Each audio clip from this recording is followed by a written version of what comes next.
Hello everyone, this is AndresRestart reporting in for my mission on planet Viros.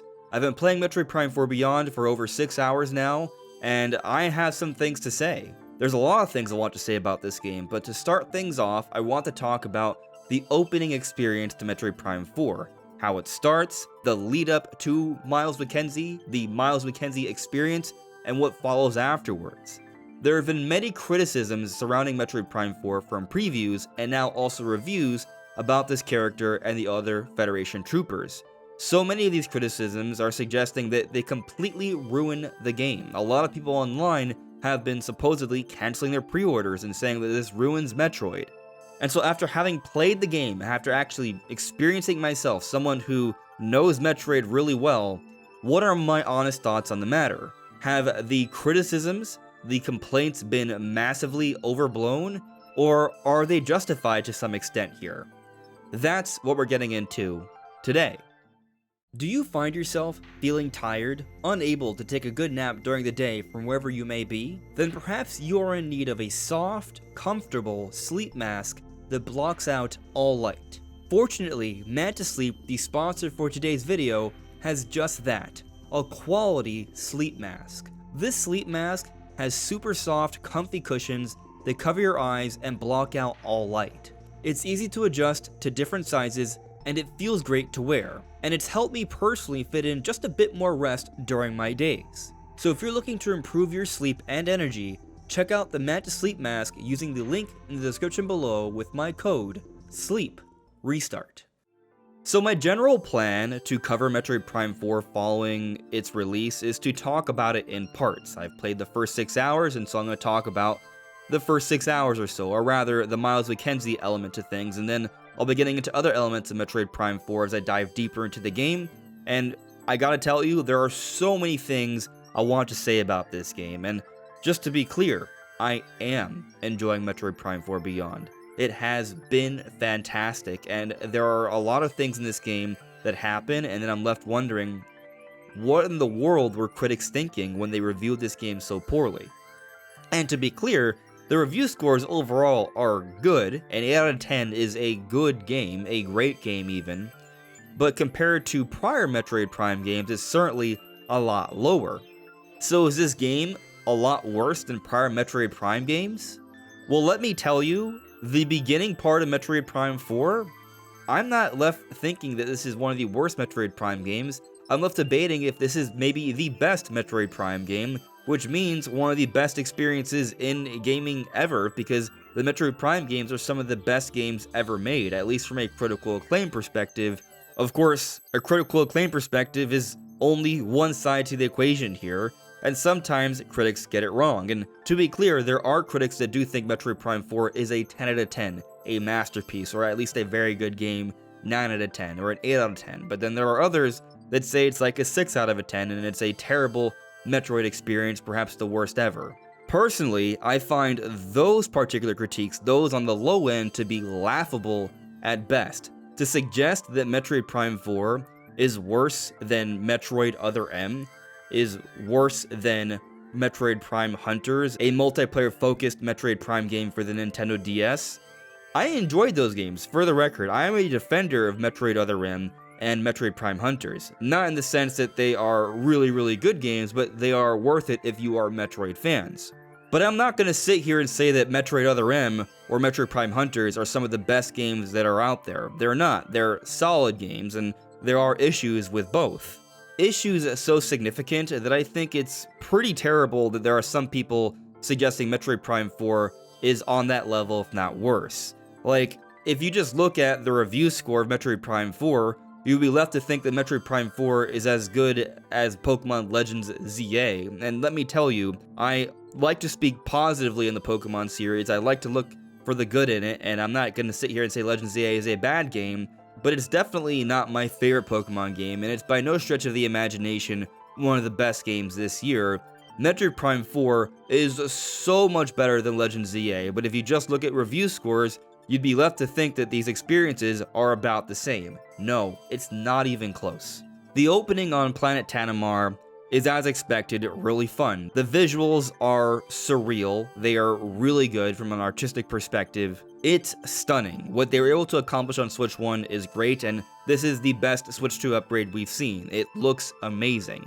Music, it's just otherworldly, and I mean that in the best way possible. Absolutely, pun intended there. It's fantastic, and the way Samus moves, this is the best Samus has ever moved. She moves with so much speed and fluidity. There's a lot of extra little interactions in between, like when you're switching between Morph Ball and running around, you do see a lot more opportunity to see Samus in third person. You have the forward and back dashes added to the side dashes now, so Samus's movement is great, and aiming around with the motion controls, the mouse controls, or dual analog and some sort of hybrid version, you have a lot of options. And they've designed a lot of enemies with the lock and free aiming in mind, and so really from a controlling Samus perspective, this is by far the best the Metroid game has been. So there's a lot of fantastic things there. And now finally having gone into Planet Viros, the opening to the game, experiencing Chrono Tower for the first time, it is ethereal. It is an otherworldly experience, and it's something I'm glad we didn't really see anything of from previews or trailers or anything like that. It looks amazing, and I'm not going to really spoil much here. It's incredible. But then after that point, we get to Fury Green, the jungle area. And how is that? Well, it's great. I love it. There's so much there that is just sucking me in. The details in the world, the music, it's awesome. Like, as you play through Fury Green, you're going to feel like this is Metroid Prime at its best. It's the typical Metroid Prime style of gameplay, but a modern version of it. And it's absolutely wonderful. But we do get to a point where we reach a darker section through Morph Ball, and there's a lot of vines and stuff, and we hear some pretty eerie, dark music. We run into this bug, and as you play through this area, and I recommend you play this game with either a headset or a really good sound system, or at least the volume on high, because there's a lot of really cool details with the sound.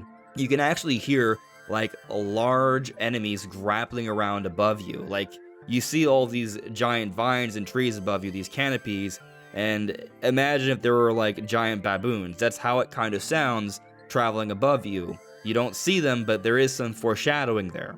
And once you get past this point, you will then see Miles Mackenzie. You meet him for the first time. And so seeing the build to that point, you actually have played a great deal of Metroid already that feels very Metroid Prime. That's all super high caliber, super high quality. And from this point, from the first 45 minutes to an hour, depending on how long you take just examining and analyzing every little detail, like me, I took my sweet time scanning every little detail. There's a lot there you play before you even get to the Miles Mackenzie point, and up to this point, the game feels like a total 10 out of 10 masterpiece. But it is this part where things start to become divisive. I don't think the scene is bad. I actually find all the cutscenes with the Federation troopers to be mostly tolerable. The Miles Mackenzie ones I actually think are pretty solid. However, where I take issue with Miles Mackenzie is during the gameplay. That has been something that has honestly bothered me. He does honestly annoy me. Not so much that I'm going to turn off the game, give up on it, think this is a terrible game. No, but he is a character that does annoy me. He has a little bit of a high-pitched, shrill scream, so when you're traveling alongside him, for just a few minutes by the way, it's not a long time, but there is a period of time where you travel alongside him throughout Fury Green, and you'll see an enemy pop up from the ground and he screams. Personally, I find it annoying, even though I'll also say, I think a normal person, if you think about it from a realistic context, screaming like that when a giant beast erupts from the ground makes total logical sense. But in the context of playing a Metroid Prime game and listening to all the ambient sounds and the beautiful music, it is a little jarring to me. And so, from that perspective, I don't like Miles Mackenzie. However, there are parts I do like about Miles Mackenzie. There is a little bit of he grows on you as you continue to play. He does have some funny lines. I've been busy too. Check it out. I patched this holotable directly into the Lemourne terminal. Ow! That is a feature. And also, he says some things that are worthy of note. Like, he made some mention of a save station, And I'm not talking about where he's offering advice, which also, yes, by the way, bothers me. Like, I remember just starting the experience of him following me around, he's immediately suggesting that I use one of my new toys, the missiles, and it hasn't even been like 45 seconds. So the fact that I'm not even left much opportunity to explore and figure things out by myself, and by the way, I did go into the settings to turn off tutorials because I didn't even want that level of help, that did bother me. But there are also times during gameplay where he says some things that are very cool, like when we do pass by a save station, not when he's suggesting that you save your game, but just talking about why that technology is there. It doesn't seem to match up with the time of the rest of the region, or making mention how the giant tree has been around for thousands of years. There's a little bit of exposition that he offers that helps with the overall world building and leads to more questions as to what happened on planet Viros, appealing to the mystery of the game. And so there are parts during the gameplay when you're exploring around Fury Green with Miles McKenzie where it's actually pretty interesting. And as I said, I actually think the cutscenes with Miles McKenzie are at worst tolerable and at some points a little bit endearing. And there is a little bit of this game being self-aware, where it knows that Miles McKenzie is annoying. His scan does indicate that. And when you shoot at him, you can shoot at him, he does react to it, and it has a lot of different dialogue depending on how long you continue to shoot at him. And that is kind of fun to do. And there's a scene that happens at one point where Miles asks to be your teammate, and I actually find it to be a little bit of a cute moment.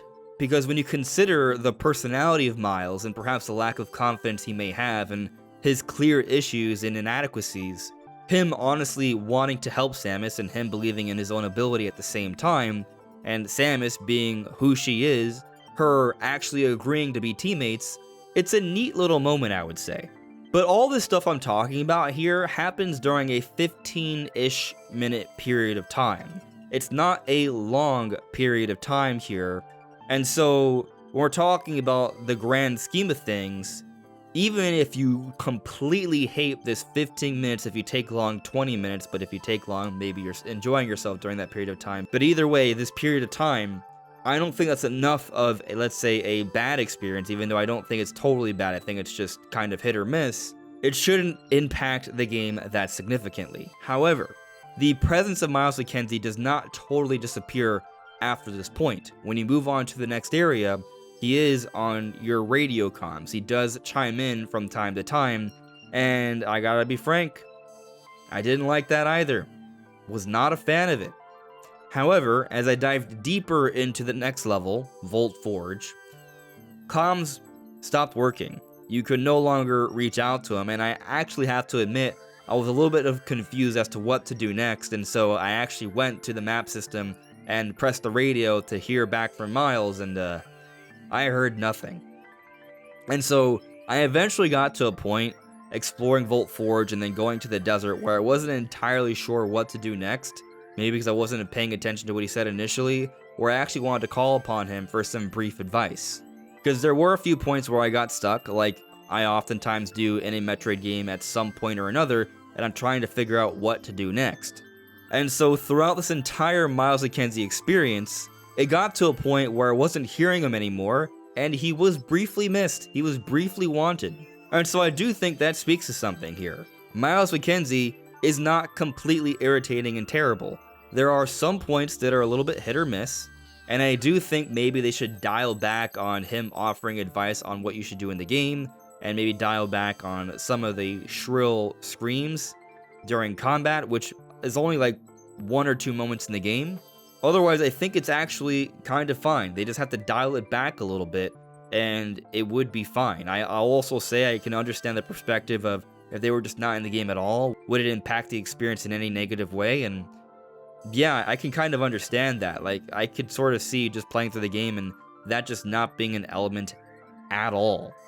And this would still be an incredible game. However, I also do think the inclusion of these characters will be endearing to some. It will be something that some people will appreciate, having some characters to interact with. You're still ultimately left most of the time by yourself, isolated, but there are times when, yeah, a character may chime in that may take a little bit away from that isolation at times early on, or when you go into the desert sometimes as well. There is something else that I actually enjoyed about the Miles McKenzie experience that perhaps some people were concerned about, and I kind of understood the concerns to some extent, but after actually having played it, I think it might be a strength, and that is the parts where you have to travel alongside him in battle. So there are two big points where this happens, where you engage with the Grievers.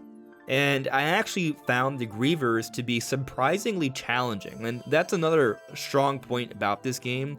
It's not so challenging, at least in normal mode, where I feel like I'm just gonna die constantly, but I did die once throughout my adventure, a little bit later, and I have felt a threat from the enemies. Like when the Grievers attacked me, no, I did not lose, but I felt like I could lose, and that's the interesting part. It felt threatening, which adds to the experience. And I actually felt the dynamic of having to protect Miles from these Grievers was kind of cool. So during the beginning part, Miles tells you to not shoot down the giant cargo that he's on to protect him from the Grievers, but I did it anyway to see if I could, and you can. And so when you do that, it actually makes the battle harder, because now the Grievers are going to attack him now that he is, well, lower to the ground where they can reach him. And so that added another interesting dynamic, and then I found that there's actually more Grievers coming at me than expected, and they would come at me from behind and such, so there was actually some fun, interesting challenge there. And as well on the bridge, it was fun, it wasn't frustrating, perhaps because these were limited sections. This is not like in Resident Evil 4, where you're traveling for long stints, Ashley alongside of you, and enemies are grabbing her left and right all behind, and that can kind of get irritating. It wasn't like that. It was actually kind of fun for brief little stints. And so overall, yes, my honest thoughts on Miles McKenzie is that he is kind of annoying for parts. There are parts where he's kind of fine. There are parts where he kind of grows on me, and I think he has some interesting things to say about the world of the game. And some of the fights are actually interesting from a gameplay perspective and challenge perspective. However, there are also times where he takes away from the immersion. There are also times where he offers tips where they're not wanted. And so I think that needs to be dialed back for in maybe hopefully an update or in the next Metroid Prime. But it's also not a substantial part to the game. So I don't think it's so much of an issue that it should ruin your experience of Metroid Prime 4 or stop you from playing this game. There's still an incredible game here, and yes, the controversy surrounding Miles McKenzie has been massively overblown. Who would have thought that the internet would overreact? But what do you all think? Let me know in the comments below. And don't forget, you can use my code SLEEPRESTART when checking the link in the description below for the Manta Sleep Mask. This is AndresRestart. Thank you so much for listening and watching, and I will see you all really soon. Take care. Bye.